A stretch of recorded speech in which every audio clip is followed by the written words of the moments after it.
नमस्कार, जय हिंद दोस्तों। आज हम पढ़ेंगे हिंदी मॉक टेस्ट 60। अभी तक आपने हिंदी के 15 मॉक टेस्ट कर लिए हैं और जीएस के मॉक टेस्ट भी 15-15 कर लिए हैं। तो तकरीबन आपके 700 क्वेश्चन हो चुके होंगे जिन्हें आप अच्छे तरीके से तैयार कर सकते हैं। इन प्रश्नों से आपको काफ़ी अच्छी तैयारी का अनुभव मिला होगा और आपको पता चला होगा कि परीक्षा में प्रश्न किस लेवल के आते हैं। तो लगातार इन मॉक टेस्ट को करते रहिए और अपना स्कोर भी देखा करिए कि कितने सही हो रहे हैं और कितने गलत। जो प्रश्न आपको ना आ रहे हो उन्हें ज़रूर कॉपी पर नोट किया करिए। इससे क्या होगा कि आप उनका रिवीजन बार बार कर सकेंगे और अगली बार वो प्रश्न आपके कभी भी गलत नहीं होंगे। तो अच्छे से मेहनत करते रहिए, पढ़ते रहिए ताकि आपको सफलता मिले। सफलता ही आपका अंतिम लक्ष्य होना चाहिए और उम्मीदें आपकी हमेशा जिंदा रहनी चाहिए। मन में कभी ये भावना नहीं आने चाहिए कि मैं ये नहीं कर सकता, मैं ये नहीं कर सकती। सदैव खुद को मोटिवेट करते रहें डेली, ताकि आपका पढ़ने के प्रति जो रुझान है, जो लगाव हो, वो कभी कम ना हो। तो ये आपका मुख्य सेविका की परीक्षा के लिए, UP triple S C PT की परीक्षा के लिए और वीडियो 2018 वाला जो री एग्ज़ाम होना है उसके लिए काफ़ी महत्वपूर्ण है। तो लगातार इन वीडियोज़ को देखते रहिए। ये सभी प्रश्न विगत परीक्षाओं में पूछे हुए हैं, तो हर प्रश्न आपके लिए महत्वपूर्ण है। तो चलिए शुरू करते हैं आज का वीडियो।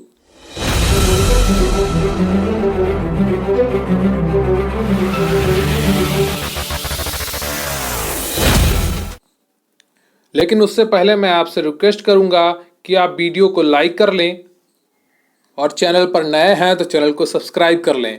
आपके कमेंट बहुत ही महत्वपूर्ण होते हैं हमारे लिए, तो प्लीज़ कमेंट करके ज़रूर बताया करिए कि आपको वीडियो कैसा लगा।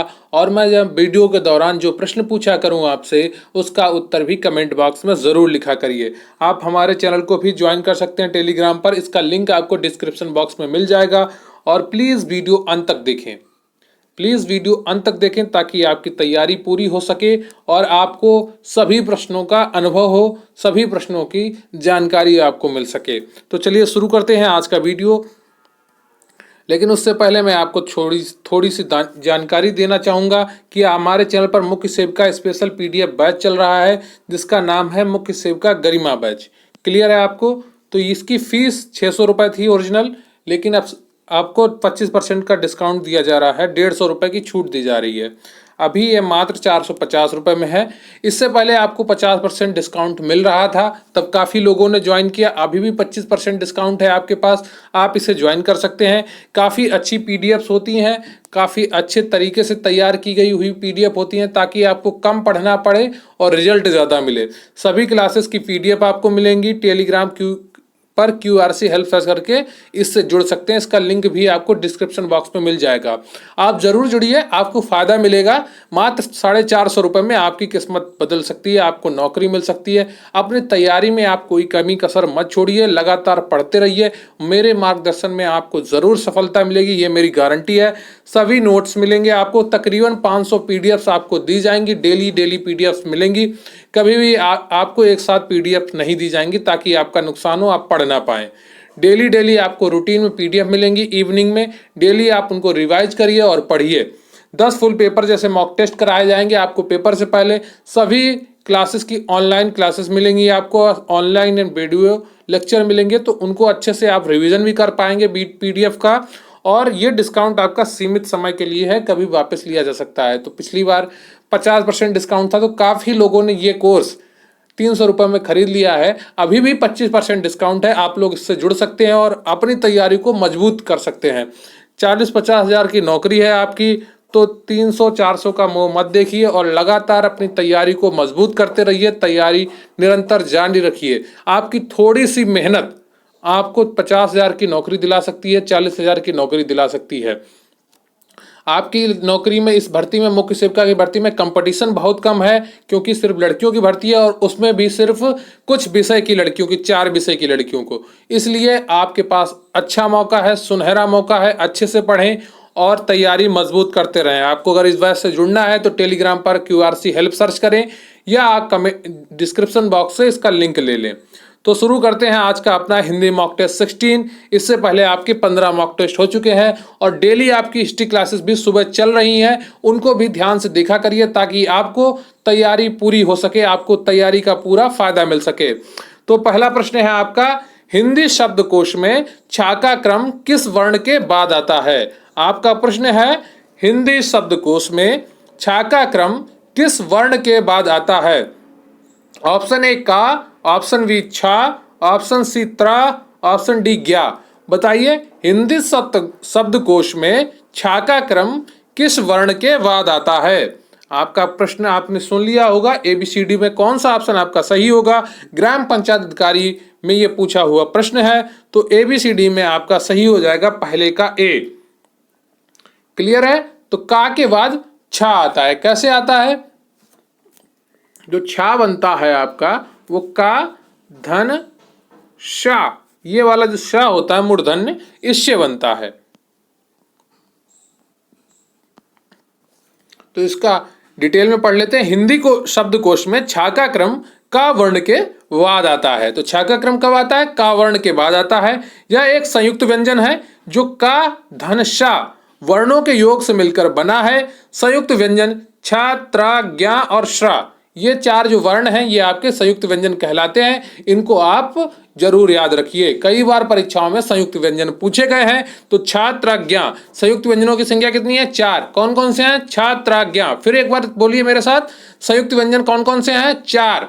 ठीक है, संख्या कितनी है संयुक्त व्यंजन की? 4। कौन कौन से हैं? छा, त्रा, ज्ञा और श्रा। क्लियर है? आपको याद हो गया होगा, मैं उम्मीद करता हूं। अगला प्रश्न है आपका, निम्नलिखित में से एक दंत ध्वनि है, वो कौन सी है? आपको पहचाननी है। दंत ध्वनि कौन सी होती है? जब हम बोलते हैं उस वर्ण को, उस अक्षर को, उस व्यंजन को, उस स्वर को, तो क्या हमारी जीभ दांत से टकराती है तो उसको दंत ध्वनि कहते हैं। तो ऑप्शन ए है घा, पा, धा, टा। बताइए इनमें से कौन सी आपकी दंत ध्वनि है? ABCD में कौन सा ऑप्शन आपका सही हो जाएगा?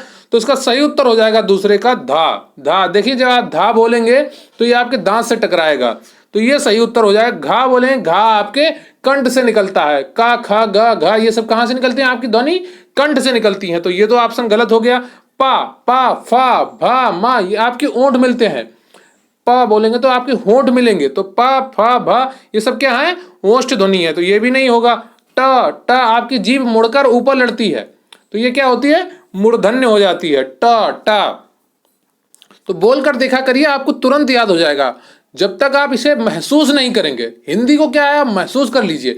हिंदी जो बनी भाषा का जो बनाया गया है, इसको वैज्ञानिक आधार पर बनाया गया है। तो विज्ञान क्या है? जब विज्ञान को आप महसूस करने लगते हैं तो विज्ञान आपके लिए आसान हो जाती है। उसी तरह हिंदी भी है, आप इसे जब फील करने लगेंगे, फील लेकर पढ़िए।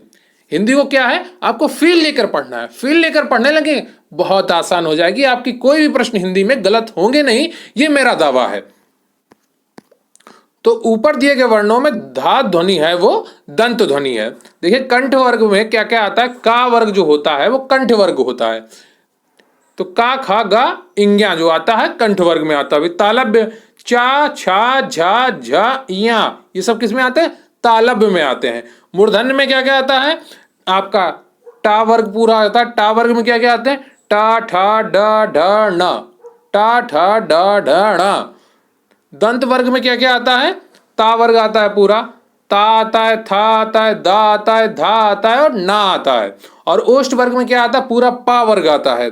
पा, फा, बा, भा, मा। क्लियर है आपको?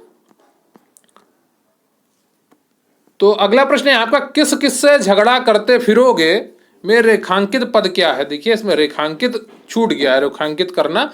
तो किस किस को है? ठीक है, रेखांकित पद इसमें किस किस को है? ठीक है, किस किस इसका रेखांकित पद है। तो बताइए, झगड़ा करते फिरोगे, इसमें रेखांकित पद क्या है? संज्ञा है, या विशेषण है, या सर्वनाम है, या प्रविशेषण है? बताइए ABCD में कौन सा ऑप्शन आपका सही हो जाएगा? किस किस से झगड़ा करते फिरोगे में रेखांकित पद क्या है? संज्ञा है, विशेषण है, सर्वनाम है, या प्रविशेषण है?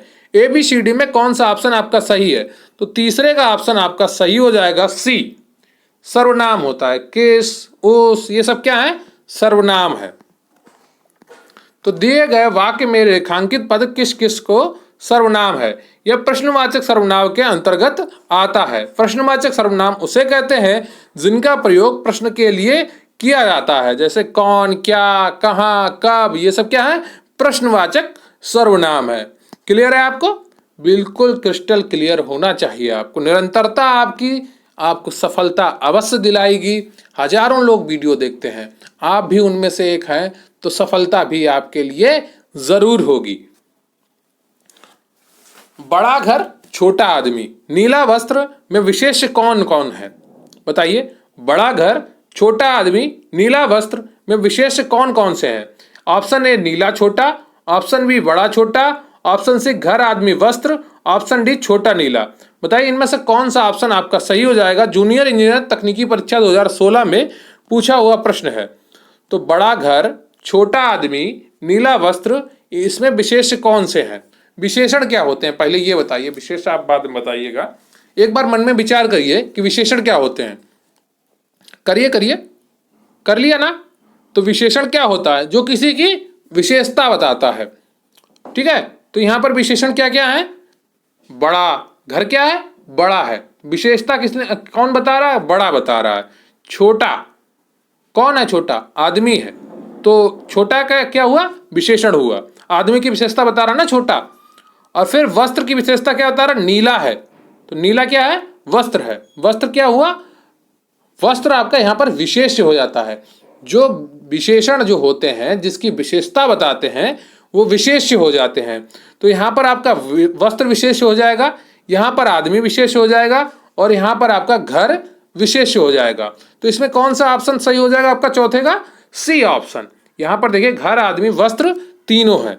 ये देखिए, जूनियर इंजीनियर तकनीकी परीक्षा 2016 में पूछा हुआ प्रश्न है ये आपका। जूनियर इंजीनियर तकनीकी परीक्षा 2016 में पूछा हुआ प्रश्न है आपका। तो इसको बड़ा घर छोटा आदमी नीला वस्त्र में क्रमशः घर आदमी तथा वस्त्र विशेष्य हैं। जो शब्द संज्ञा या सर्वनाम की विशेषता बताते हैं उन्हें विशेषण कहा जाता है। क्लियर है? विशेषण की परिभाषा क्लियर हो रही है आपको? जो शब्द संज्ञा या सर्वनाम की विशेषता बताते हैं उन्हें विशेषण कहा जाता है, तथा जिसकी विशेषता बताई जाती है उन्हें विशेष्य कहा जाता है। जिसकी विशेषता बताई जाती है उन्हें विशेष्य कहा जाता है। बड़ा घर में बड़ा विशेषण है तथा घर विशेष्य है। छोटा आदमी में छोटा विशेषण है तथा आदमी विशेष्य है। नीला वस्त्र में नीला विशेषण है तथा वस्त्र विशेष्य है। क्लियर है आपको? तो वीडियो को लाइक कर लीजिए, और चैनल पर नए हैं तो चैनल को सब्सक्राइब कर लीजिए। कमेंट करके जरूर बताइएगा कि आपको वीडियो कैसा लगा। सप्ताह में 7 दिन होते हैं, प्रस्तुत वाक्य में दिन शब्द में कौन सा लिंग है? आपका प्रश्न है अगला। सप्ताह में 7 दिन होते हैं, प्रस्तुत वाक्य में दिन शब्द में कौन सा लिंग है? इस प्रश्न का मैं ऑप्शन पढ़ूं इससे पहले आपको आज का प्रश्न है आपके लिए कि भारतेंदु हरिश्चंद्र की आपको कोई 3 रचनाएं कमेंट बॉक्स में लिखनी है। भारतेंदु हरिश्चंद्र की कोई 3 रचनाएं आपको कमेंट बॉक्स में लिखनी है। सप्ताह में 7 दिन होते हैं, प्रस्तुत वाक्य में दिन शब्द में कौन सा लिंग है? ऑप्शन ए आपका पुल्लिंग, ऑप्शन बी आपका स्त्रीलिंग, ऑप्शन सी आपका उभयलिंग, ऑप्शन डी आपका कुछ भी नहीं। तो लिंग वचन जब भी आप पढ़ें तो उनमें क्या करें? उनका वाक्य में प्रयोग करें। ठीक है, जब आप वाक्य में प्रयोग करेंगे तो आपको उनके लिंग पता चल जाएंगे। तो 5वें का ए सही होगा, बी सही होगा, या सी सही होगा, या डी सही होगा। तो दिन क्या होता है? पुल्लिंग होता है। ठीक है, दिन होता है, होती नहीं। दिन होती है तो होता नहीं है, दिन होता है। दिन बड़ा होता है, दिन छोटा होता है, तो ये क्या है? पुल्लिंग है आपका। सप्ताह में 7 दिन होते हैं, प्रस्तुत वाक्य में दिन पुल्लिंग शब्द है। शेष तीनों विकल्प असंगत हैं, दिनों के नाम पुल्लिंग होते हैं। क्लियर है आपको? आपका अगला प्रश्न है, अनेक युगों से चले आने वाले वाक्यांश के लिए उपयुक्त शब्द होगा। बताइए, अनेक युगों से चले आने वाले वाक्यांश के लिए उपयुक्त शब्द क्या होगा? ऑप्शन ए समीचीन, ऑप्शन बी प्राचीन, ऑप्शन सी कालांतर, या ऑप्शन डी सनातन। तो अनेक युगों से चले आने वाले, इसके लिए कौन सा होगा सही उत्तर? तो छठे का ऑप्शन आपका सही हो जाएगा, डी सनातन, इसका बिल्कुल सही उत्तर है। तो दिया गया वाक्यांश अनेक युगों से चले आने वाले के लिए एक शब्द सनातन होगा।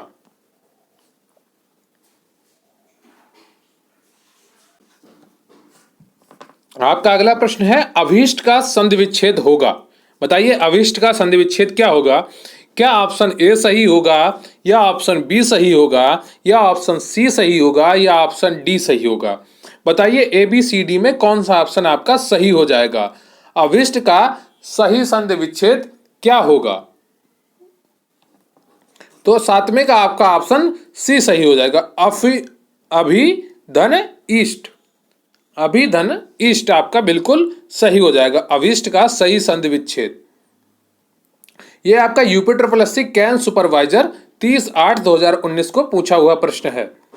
तो अभीष्ट का संधि विच्छेद अभिधन इष्ट होगा। यह दीर्घ संधि का उदाहरण है। दीर्घ संधि में आपका छोटा ह्रस्व स्वर मतलब छोटा आ, छोटी ई, छोटा उ और री, ये सब क्या होते हैं, ह्रस्व स्वर होते हैं। पश्चात क्रमशः ह्रस्व स्वर या दीर्घ स्वर आ जाएं तो दोनों मिलकर क्या बन जाते हैं, बड़े स्वर्ग या दीर्घ स्वर्ग बना देते हैं। जैसे बड़ा आ, बड़ी ई, बड़ा उ, री बना देते हैं। विद्या धन आलय बराबर विद्यालय हो जाएगा। वधु धन ऊर्मी बराबर क्या हो जाएगा, वधूर्मी हो जाएगा। आपका अगला प्रश्न है सूर्योदय का संधि विच्छेद क्या होगा। बताइए सूर्योदय का संधि विच्छेद क्या होगा। सूर्य धन उदय, सूर्य धन उदय, या सूरज धन उदय, या सूरज धन उदय। बताइए इनमें से कौन सा ऑप्शन आपका सही हो जाएगा सूर्योदय का संधि विच्छेद में। ABCD में कौन सा ऑप्शन आपका सही हो जाएगा। लोअर भर्ती परीक्षा में 2018 में पूछा हुआ प्रश्न है। तो इसका सही उत्तर होगा आपका 8वें का ए, सूर्य धन उदय। सूर्योदय का सही संधि विच्छेद है। यहां पर आपकी गुण स्वर संधि होती है। तो सूर्योदय का सही संधि विच्छेद सूर्य धन उदय है। इसका निर्णय अनुसार आ और आ के बाद ई या ई, उ या उ और री स्वर आए तो दोनों मिलकर ए, ओ और अर हो जाते हैं। आ या आ के बाद ई या ई आए तो ए हो जाता है।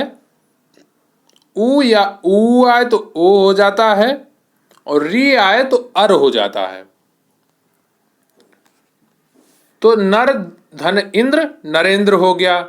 यथा धन इष्ट यथेष्ट हो गया। सूर्य धन ऊर्जा सूर्योर्जा हो गया।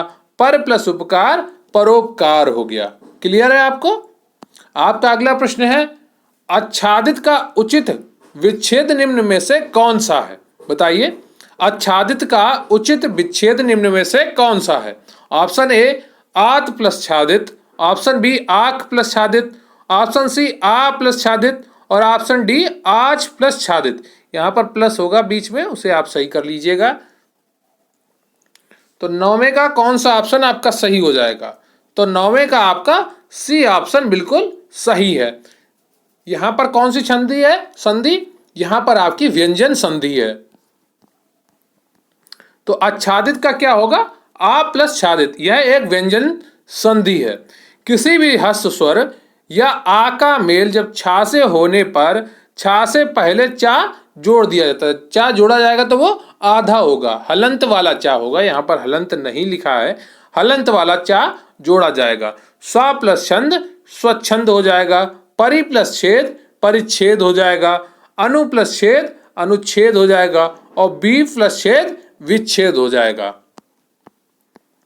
आपका अगला प्रश्न है गुरुदेव शब्द में कौन सा समास है। बताइए गुरुदेव शब्द में कौन सा समास है।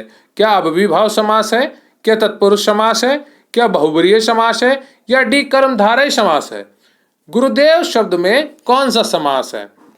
तो अव्ययीभाव समास तो होगा नहीं क्योंकि यहां पर कोई अवयव नहीं है, तो पहला तो गलत हो गया। तत्पुरुष समास होगा नहीं क्योंकि यहां पर विभक्ति का लोप हुआ नहीं है। क्या बहुब्रीहि समास होगा 10वें में, बिल्कुल नहीं होगा। किसी तीसरे की तरफ तो इशारा हो नहीं रहा, किसी को तो गुरुदेव नाम से हम जानते नहीं हैं। तो यहां पर क्या हो जाएगा, कर्मधारय समास हो जाएगा। क्लियर है आपको, बिल्कुल क्लियर होना चाहिए। जिस समस्त पद का उत्तर पद प्रधान हो तथा पूर्व पद का उत्तर पद से विशेषण विशेष अथवा उपमान उपमेय का संबंध हो तो वहां कर्मधारय समास होता है। इस समास में विग्रह करने पर दोनों के मध्य में है जो या के समान आदि शब्द आते हैं। जैसे गुरुदेव का क्या होगा, देव के समान गुरु। चरण कमल क्या होगा, कमल के समान चरण। लाल मणि क्या होगा, लाल है जो मणि। और परमानंद क्या होगा, परम है जो आनंद। आपका अगला प्रश्न है पंचवटी में कौन सा समास है। यह आपका यूपीएससी वीडियो 2018 की परीक्षा में पूछा हुआ प्रश्न है। तो पंचवटी शब्द में कौन सा समास है। ए कर्मधार है, बी द्विगु, सी अव्ययीभाव समास या डी तत्पुरुष समास। बताइए इसमें से कौन सा आपका ऑप्शन बिल्कुल सही हो जाएगा। तो पंचवटी शब्द में कौन सा समास है, तो इसका सही उत्तर हो जाएगा आपका 11वें का बी द्विगु समास है, क्योंकि यहां पर पहला शब्द संख्यावाची है। तो पंचवटी शब्द में द्विगु समास है। द्विगु समास जिस समास का पूर्व पद संख्यावाची होता है तथा समस्त पद समूह का बोध कराता हो, द्विगु समास कहलाता है। जैसे नवरत्न, नवरत्नों का समूह। पंचवटी, 5 वटों का समूह। आपका अगला प्रश्न है मैंने यह काम कर लेना चाहिए। वाक्य में अशुद्ध अंश क्या है। मैंने है या यह है या काम है या कर लेना चाहिए। बताइए। व्यायाम प्रशिक्षक प्रथम पाली 2018 में पूछा हुआ प्रश्न है आपका। मैंने यह काम कर लेना चाहिए, वाक्य में अशुद्ध अंश क्या है। मैंने है या यह है या काम है या कर लेना चाहिए। ABCD में कौन सा ऑप्शन आपका सही हो जाएगा, 12वें का। तो 12वें का ए ऑप्शन आपका बिल्कुल सही हो जाएगा, मैंने।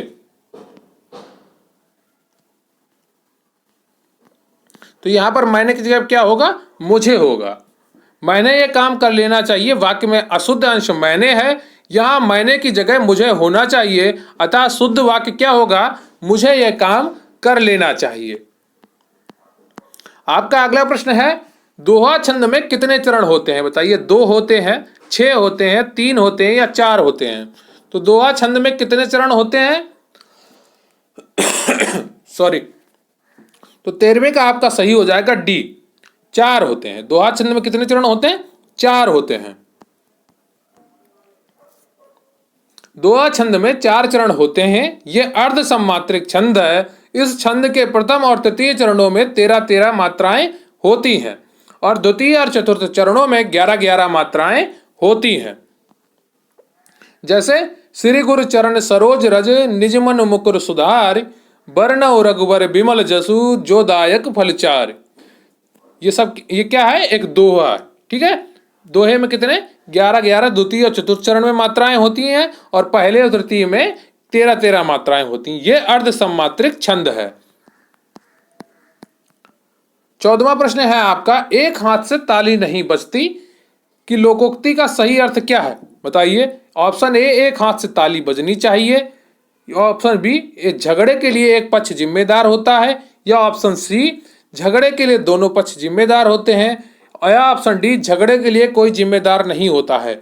यूपीएससी स्टेनोग्राफर परीक्षा 2019 में पूछा हुआ प्रश्न है आपका।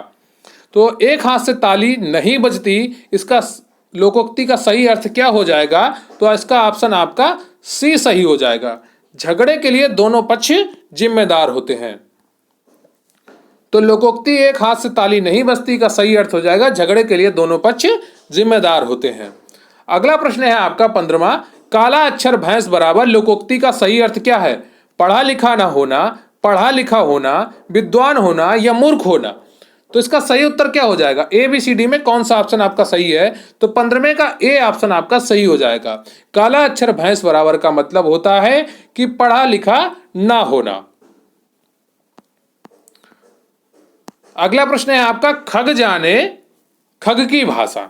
खग जाने खग की भाषा लोकोक्ति का उचित अर्थ नीचे दिए गए विकल्पों में से बताइए। आपका ऑप्शन ए है पक्षियों की तरह बोलना, ऑप्शन बी पक्षियों की भाषा ना जानना, ऑप्शन सी पक्षी अपनी भाषा स्वयं समझते हैं, या ऑप्शन डी समान प्रवृत्ति वाले लोग एक दूसरे को सराहते हैं। तो इसमें कौन सा ऑप्शन आपका सही होगा, खग जाने खग की भाषा।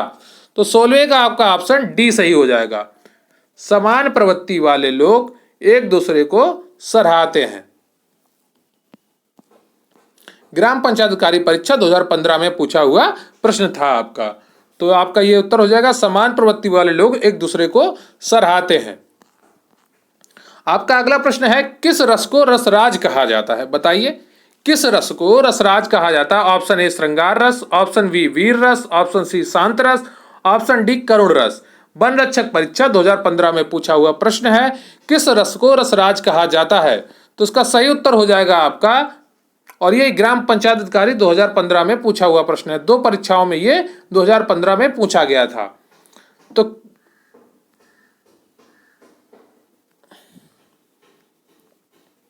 तो आपका प्रश्न है, किस रस को रसराज कहा जाता है? तो इसका सही उत्तर हो जाएगा श्रृंगार रस को। ऑप्शन ए बिल्कुल सही है। तो श्रृंगार रस को रसराज कहा जाता है। श्रृंगार रस के 2 भेद होते हैं। पहला तो आपका संयोग श्रृंगार होता है, दूसरा वियोग श्रृंगार होता है। संयोग श्रृंगार जहां नायक और नायिकाओं का मिलन का वर्णन हो, जैसे वतरस लालच लाल की मुरली धरी लुकाए। और वियोग श्रृंगार जहां नायक और नायिका के विरह का वर्णन हो, जहां नायक नायिका अलग हो रही हो, वहां पर क्या होता है? वियोग श्रृंगार होता है। हे खग मृग हे मधुकर श्रेणी, तुम देखी सीता मृग नैनी। यहां पर क्या है? वियोग श्रृंगार है। राम जी सीता की खोज में है। निम्न में से कौन सा हवा का पर्यायवाची नहीं है? वायु, समीर, पवन, सलील। बताइए एबीसीडी में कौन सा ऑप्शन आपका सही हो जाएगा? यूपी SSC स्टेनोग्राफर परीक्षा 2019 में पूछा हुआ प्रश्न है, निम्न में कौन सा हवा का पर्यायवाची नहीं है? वायु, समीर, पवन, सलील। तो इसका सही उत्तर हो जाएगा आपका ऑप्शन का 18 का डी। सलील क्या है? यह आपका हवा का पर्यायवाची नहीं है, बल्कि जल का पर्यायवाची है। किसका? जल का। दिए गए विकल्पों में सलील हवा का पर्यायवाची नहीं है, बल्कि यह जल का पर्यायवाची शब्द है। अन्य सभी वायु, समीर, पवन हवा के पर्यायवाची हैं। आपका अगला प्रश्न है, विग्रह का विलोम क्या होगा? संधि होगी, अविग्रह होगा, अग्रह होगा, ग्रहण होगा। यूपी UDA प्री 2010 में पूछा हुआ प्रश्न है। तो विग्रह का विलोम क्या होगा? तो इसका सही उत्तर हो जाएगा आपका 19 का ए, संधि। क्लियर है आपको? तो विग्रह का विलोम आपका संधि होता है, ना कि अग्रह, ग्रहण, अविग्रह।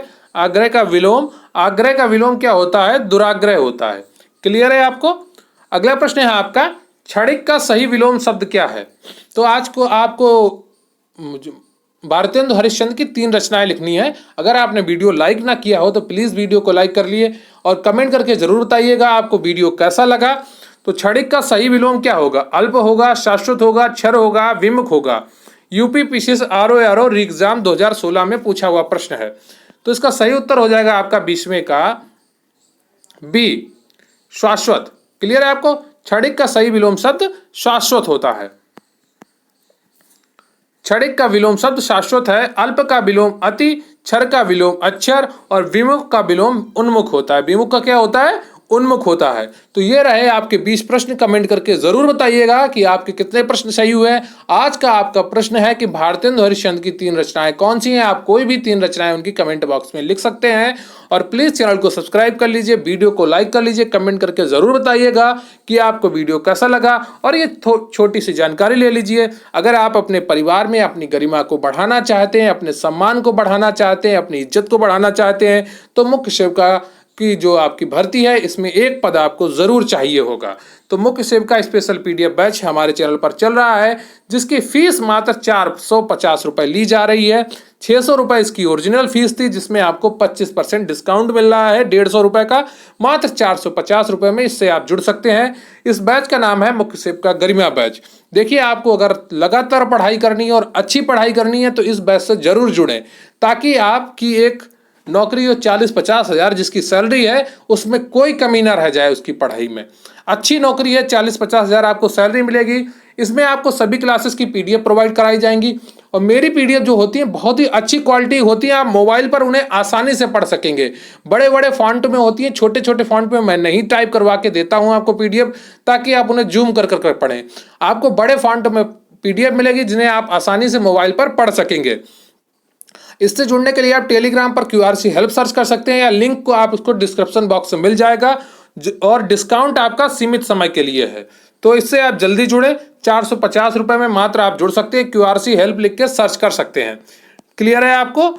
तो UPSSC की सभी पुराने प्रश्न जो विभिन्न परीक्षाओं में पूछे हैं उन पर आधारित आपका हिंदी का मॉक टेस्ट 16 आज हो चुका है। ये आपकी मुख्य सेविका परीक्षा, UPSSC PT की परीक्षा और BDO की परीक्षा के लिए काफी महत्वपूर्ण है। यूपी पुलिस कांस्टेबल की परीक्षा जहां पर भी हिंदी पूछी जाती है, उन सभी परीक्षाओं के लिए महत्वपूर्ण मॉक टेस्ट होते हैं। तो चैनल को सब्सक्राइब कर लीजिए, वीडियो को लाइक कर लीजिए और सुबह की हिस्ट्री क्लास जरूर देखिए। उसमें मैंने आपको गुप्त साम्राज्य पढ़ाया है जो काफी महत्वपूर्ण है। वहां पर से अक्सर आपसे प्रश्न पूछे जाते हैं। तो थैंक यू वेरी मच। जय हिंद, जय भारत।